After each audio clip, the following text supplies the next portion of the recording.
Hey, writers. Writers, I've been working hard on my writing about appreciating the crossing guard in my neighborhood. And I've been doing some rereading and revision of my work, like writers do.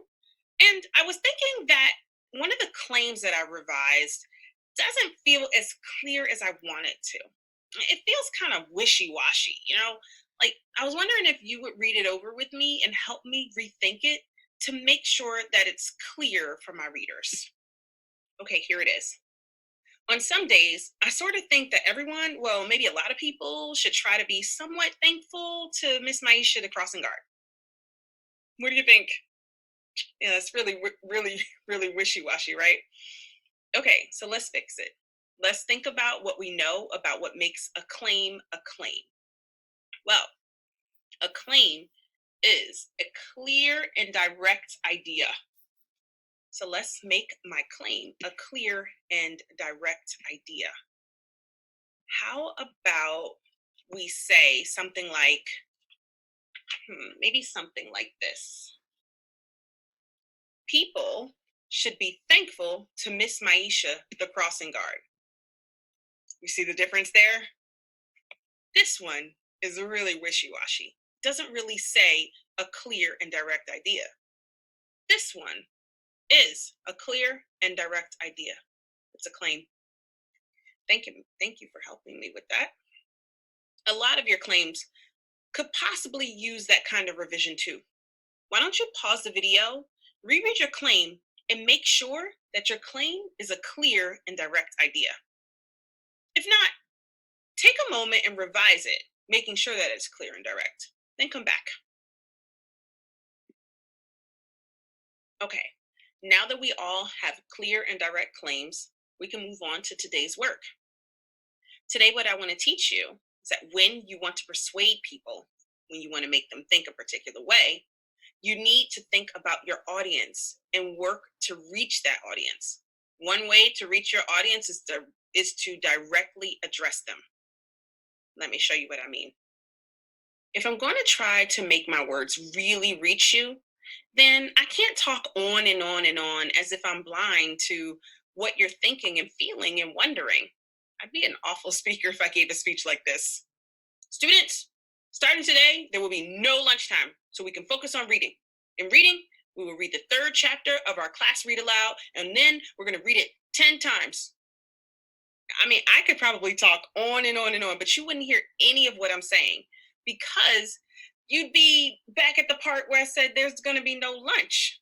You'd have your mouth open going like, "Wait, what? No lunch? We're going to only read one chapter over and over?"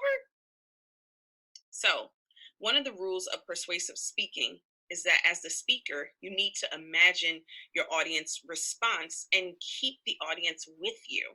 Speakers do this by directly addressing the audience. And you'd be far more apt to listen if I said something in a different way. Let me show you. Writers, let's think about the speech, the awful speech that I just gave, and the speech that you're seeing now. Notice how I'm speaking directly to my audience, and I'm thinking about what my audience might be thinking too. Let's read. Students, starting today, there will be no lunchtime. I know you're probably thinking, what? No lunchtime? If you're worrying that you'll be starving, let me explain. Let me explain to you that I'm not saying that you won't eat, but only that everyone will bring food to class and eat when you want. That way, we'll have time to read the third chapter of our class read aloud. Just this one day, we'll reread that chapter a bunch of times as part of an experiment to see how much our understanding increases with each reread. Do you see the difference there? Do you see how I'm thinking about my audience? And I'm even speaking directly to my audience. I included details in my speech that my audience was probably wondering. It made my speech a lot better, I think. I could try this out with my speech about Miss Maisha, the crossing guard in my neighborhood, too. Let me remind myself of the claim and the writing I have so far. Everyone should appreciate Miss Maisha, the crossing guard.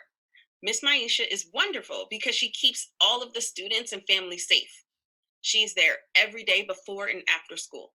Also, Miss Maisha is friendly to everyone she meets. Now, writers, I know this isn't your writing, but could you look at the ways to address your audience chart I'm getting ready to show you and think with me about some ways I could address my audience directly? Will you try out thinking about what the audience might be thinking and then try talking right to them? Let's use this chart. Let's think, what are some ways that I can directly address my audience to talk to my audience about why we should all appreciate Miss Maisha, the crossing guard? You could try saying things like, you might wonder, or you could even ask a question. You could think, why would, writers, you could even pause the video and think to yourself of some ways that you can directly address the audience. Writers, did you come up with some convincing ways to directly address your audience? Here's what I came up with. You might be wondering, why is it so special that she comes every day?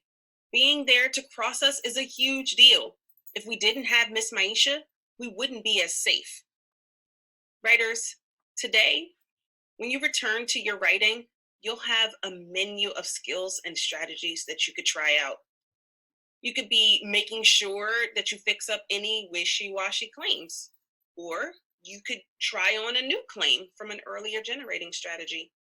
You could continue your writing addressing your audience directly, thinking about who you're working hard to convince, and then talking straight to them. But, writers, whatever you decide to do, I'm sure you're going to make writing the best it's ever been. Off you go, writers.